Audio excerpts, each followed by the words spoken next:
Баршаңызға сәлем достар. Бүгін сіздерге сочный болып дайындалатын таңғы астың рецебін ұсынамын.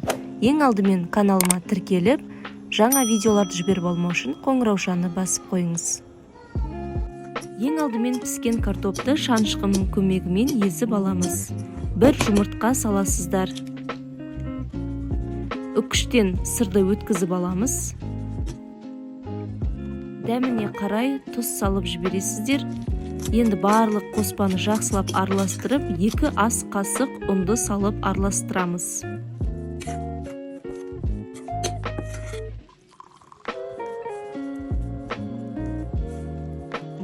Енді қолға жабысып қалмау үшін тағы да 1 ас қасық ұнды салып, қамыр етіп илеп аламыз.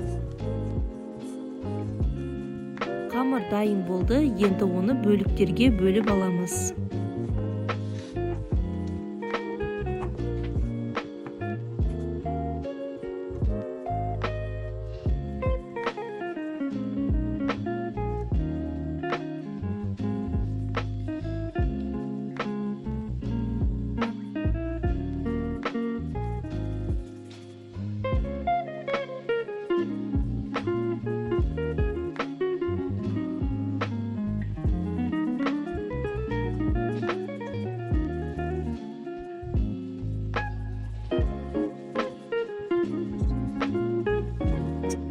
Менде 8 күнше шықты, енді оларды қолдың көмегімен жайып, ішіне сырды салып түйіп аласыздар.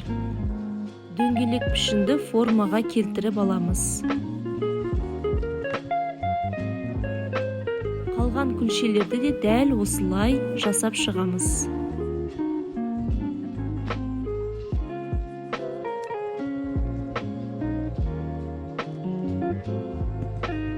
Қызып тұрған табаға майды құйып аламыз да жайғастырып шығамыз.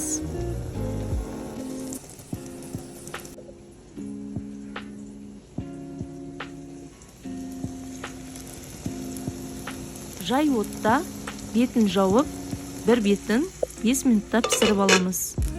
Міне енді екінші бетіне ауыстырамыз. Бұны да дәл солай бетін жауып 5 минутқа жай отта пісіріп аламыз. Мінекей достар, біздің сырный лепешкамыз дайын болды.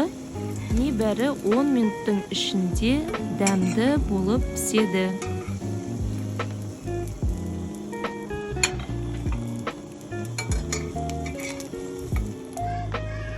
Енді басқа картоп қосылған сырный лепешкаларымызды пісіріп аламыз.